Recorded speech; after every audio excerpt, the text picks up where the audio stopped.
It's already 2 o'clock, so we'll get today's webinar going. Happy Wednesday, everyone. My name is Yiling Zhuang. I'm the Water Resources Regional Specialized Agent in University of Florida IFAS Extension. Welcome to Water Wednesday.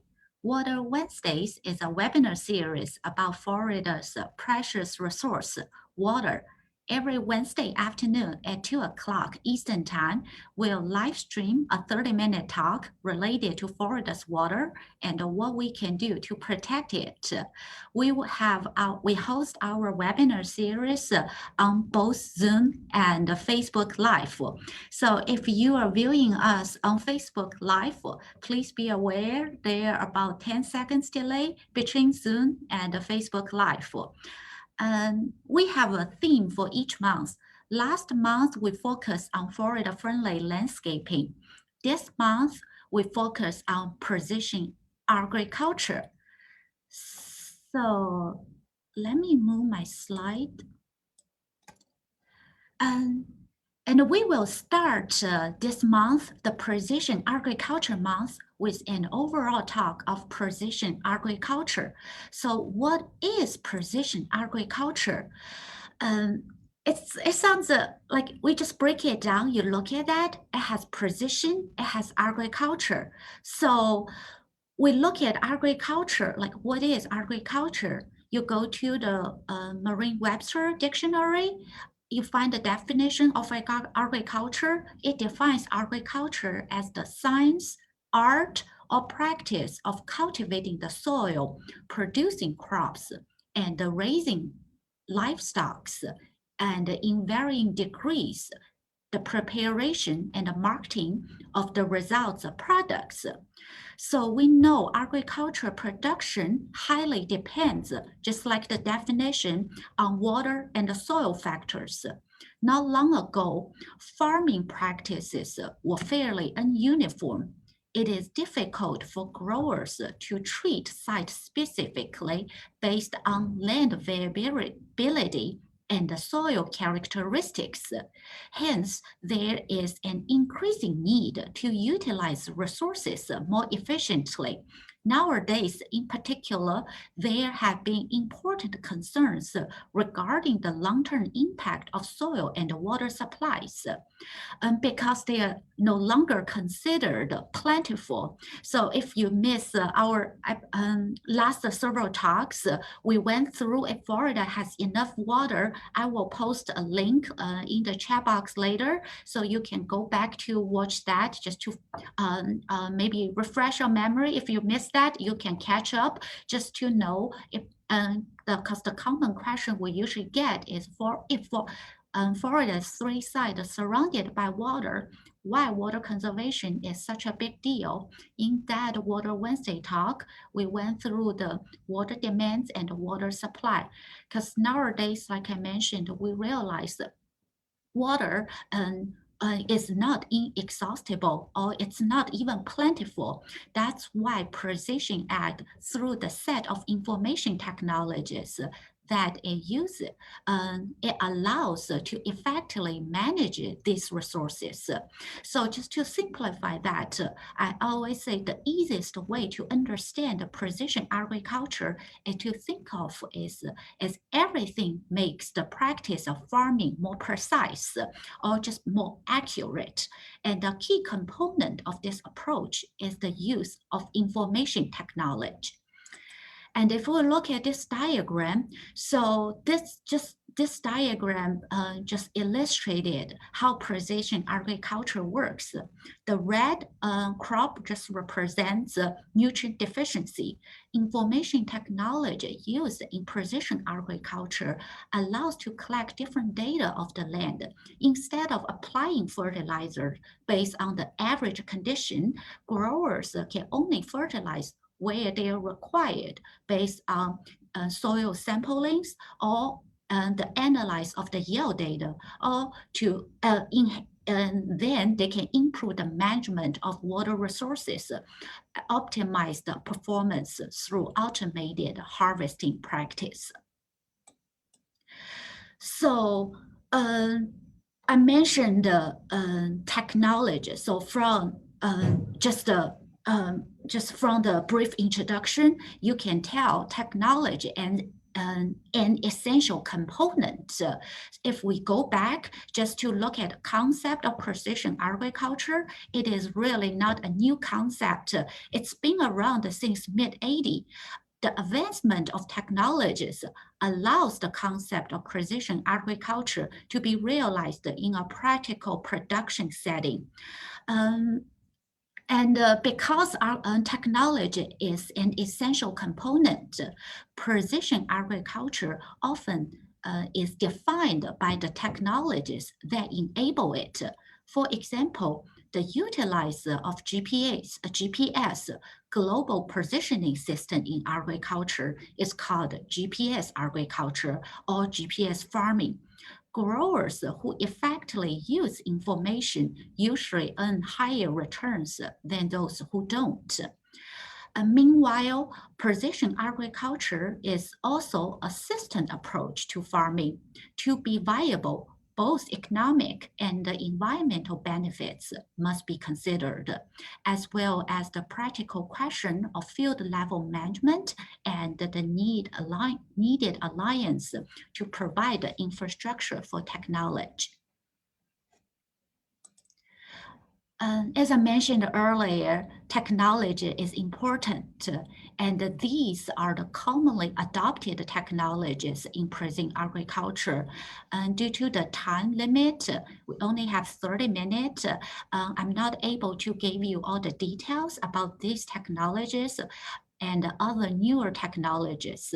However, throughout the whole month in February, you will have a more comprehensive understanding of precision agriculture.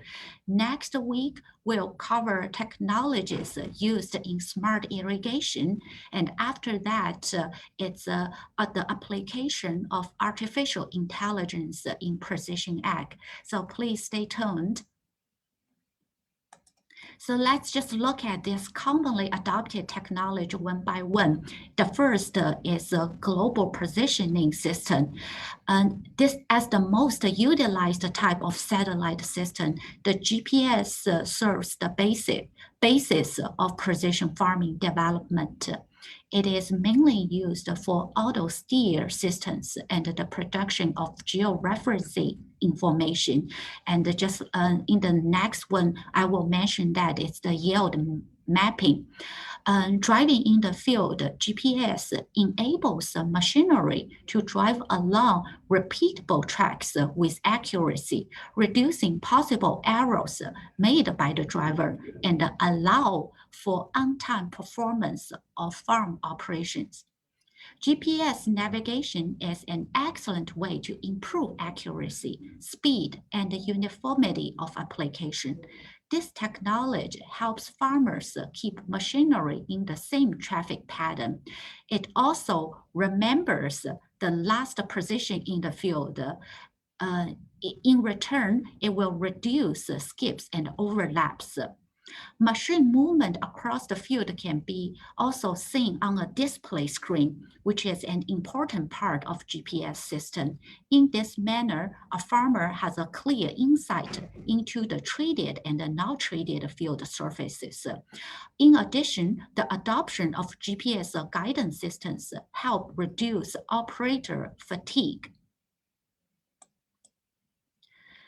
And the next is the yield monitoring and mapping. Yield monitors continuous measure and record the flow of grain in the clean grain elevator of a combine. When linked with a GPS receiver, yield monitors can provide data necessary for yield maps. Yield measurements are essential for making sound management decisions. However, soil, landscape, and other environment factors should also be weighed when interpreting a yield map. Used properly, yield information provides important feedback in determining the effect of managed inputs, such as fertilizer, seeds, pesticide, and cultural practices, including irrigation. Yield measurement from one single year may be heavily influenced by weather. Examine yield information records with several years, and including the information data will help growers to determine if the yield, the fluctuation of yield is due to the management or it is climate induced. Yield monitor mounted on a combine also can collect GPS coordinates that the operator can color code and map to show changes in crop yields across the field. And another related technology it's a similar technology to yield monitoring and mapping is called soil mapping. Soil maps collects the core samples and use zones to show soil types. Soil nitrate levels, usually it's soil nitrate levels and pH. Soil maps just like the yield maps, when you connect to GPS, so you can also view it. You can also just to plot the data on a map. And the soil maps are also excuse me. I think I lost track of my thought. So what I want to say here is when the soil maps, if your soil maps are created by sensors, and these sensors can be attached to a vehicle, so you can also evaluate soil and the crop health and assign that information to particular field location. Sometimes we call that type of maps called geomaps. It will enable growers to precisely detect event or changes in soil properties and provide a corresponding output. The next one is called a variable rate technology. One particular application is a variable rate fertilizer application. So this technology allows crop producers to apply different rates of fertilizers at each location across the fields. The technology needed to accomplish variable rate fertilizer application includes an in-cab computer and software with a field zone application map, fertilizer equipment capable of changing rates during operation, and also the global positioning system. The fertilizer rate at a specific location with the field is based on the geo-referenced field zone maps on the in-cab computer. And the next technology is remote sensing. Remote sensing technologies have a long history of use in mapping and monitoring natural and human-managed landscapes. It is collection of data from distance. Data sensors can simply be handheld devices mounted on an aircraft, such as drones, or it can be satellite-based. Remotely sensed data provide a tool for evaluating crop health, plant stress related to moisture, nutrient compaction, crop diseases, and other plant health concerns are often easily detected in overhead image. Another advantage of using remote sensing technology is that it can reveal in-season variabilities that affect crop yield, and can also be timely enough to make management decisions to improve for the management practices for current crops. A remotely sensed image can also help determine the location and the extent of crop stress, and then implement a spot treatment plan. These are the technologies commonly used. So just want to give a quick background of the implementation.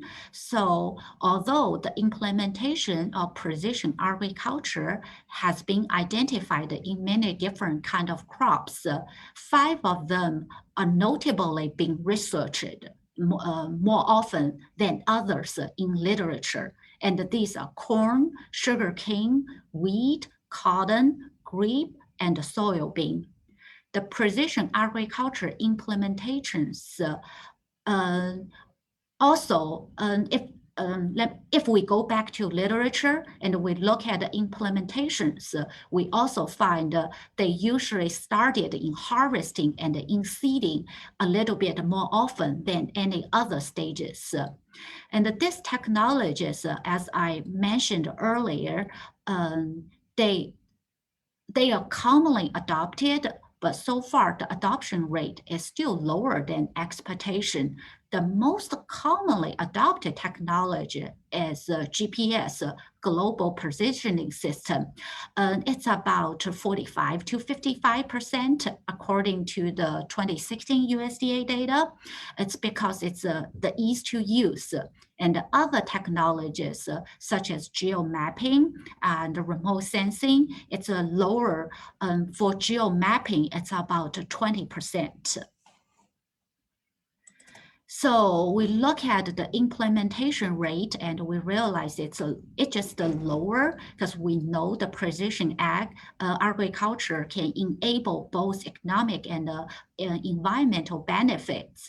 Then what's the main barrier of the low adoption rate? The first one is the initial investment, and it's still the main challenge.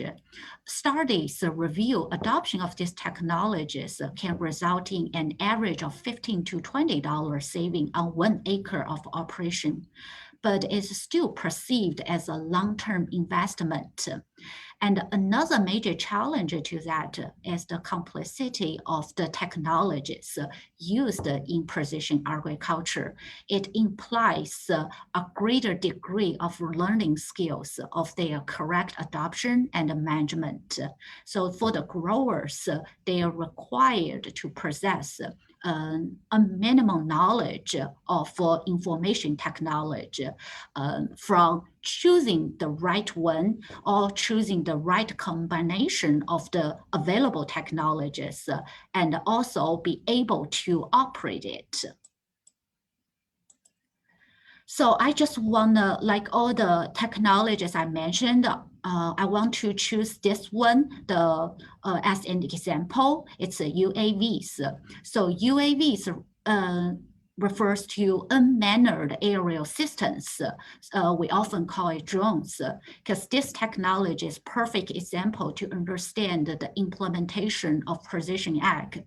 Like I mentioned earlier, remote sensing technologies have a long history, but recently the drone application have emerged as one of the most promising technologies for agriculture operation and management, especially in recent decades.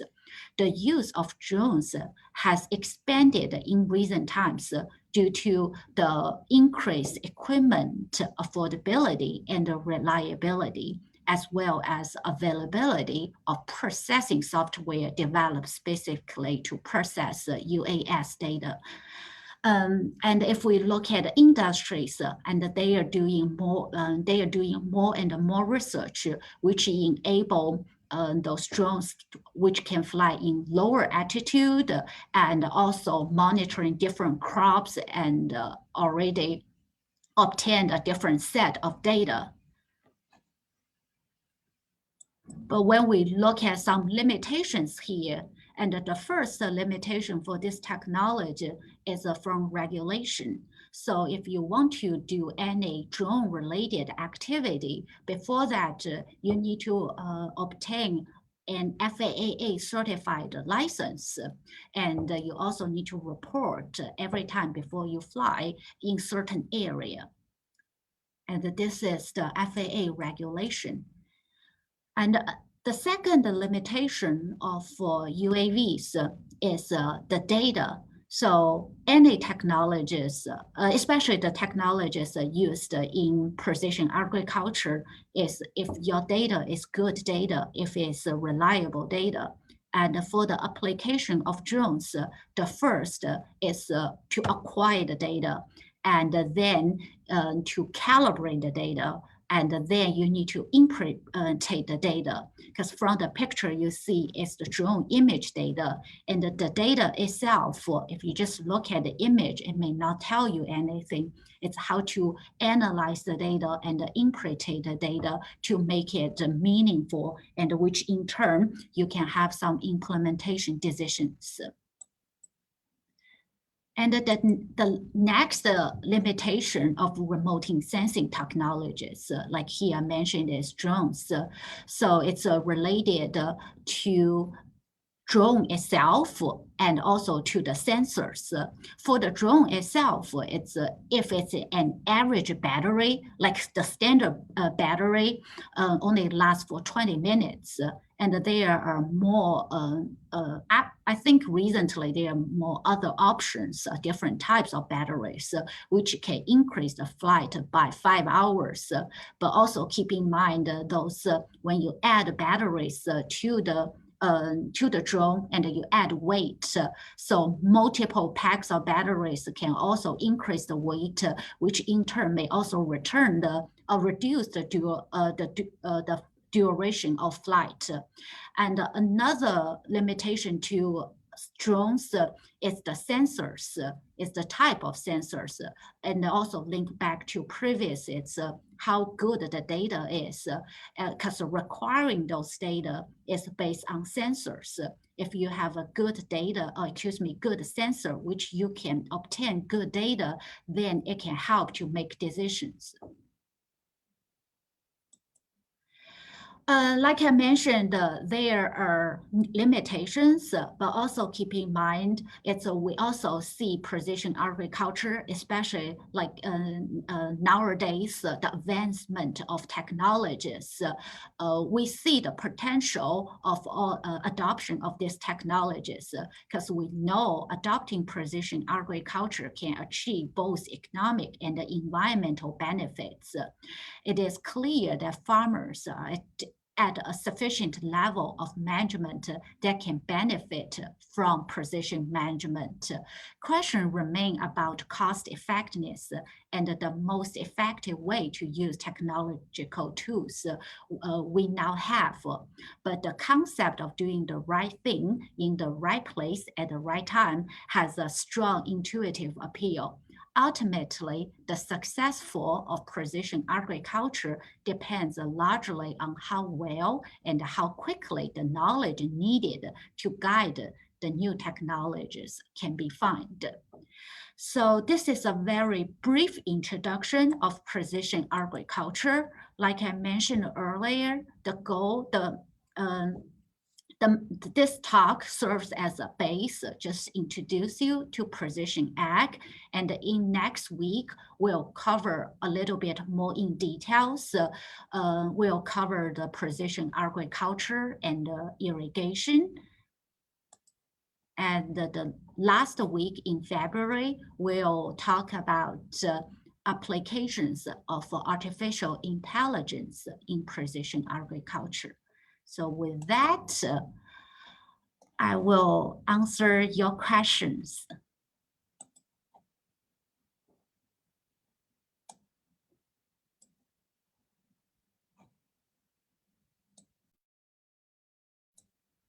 While you are typing your questions, I will check.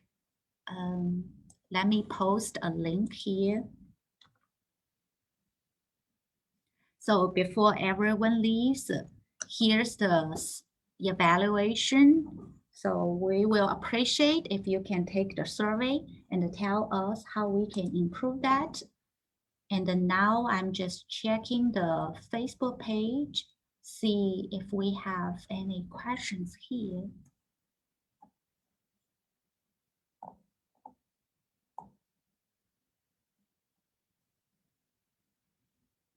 All right, I don't see any questions here. This is my email address. If you have any questions, you can just email me. Oh, wait a minute. I saw a question here. The question is, how can precision agriculture be adapted by smallholder farmers? Actually, that is an excellent question. So far, based on the adoption of precision agriculture, we find the most adopted growers on a big farm. So it's just from the scale of economy, it's just more cost effective for big farms, big acreage. So that's also another main challenge for the adoption of precision agriculture technologies for small acreage.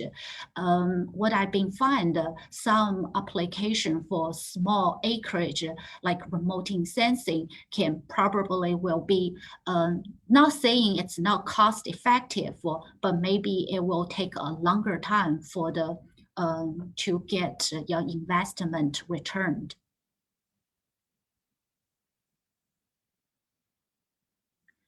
Let me check if we have more questions here. And if you are still typing your question, you can raise up your hand so I know you are still typing, so I won't miss your question. And one thing I also want to mention is I mentioned there are challenges, but they can also be opportunities. And when it comes to precision ag, like I said, the key word is technology. So it is similar like the adoption of any other technologies. So we need like first adopter. We need people to perceive the need because we know there are benefits, but that doesn't mean the benefit is perceived. So first, we also we also need education to inform growers the benefits of adopting precision agriculture technologies. And also, like I mentioned during the talk, the main challenge so far is still cost. So how can we make it more affordable? We can find that there are several grant opportunities through cost share or through some fundings to promote adoption of technologies which we can better utilize the resources and to better utilize the resource to achieve a better yield, meanwhile reduce the environmental impact. So I've seen USDA offering that type of fundings, and other agencies are also offering similar cost share programs. I will suggest if you are thinking to adopt that technologies, just do some research and do some research of related funding opportunities. All right, so with that, I will thank for your time and stay tuned for next week. We'll cover the smart irrigation technologies used in agriculture. So I appreciate your time and enjoy the rest of your Wednesday afternoon. Bye now.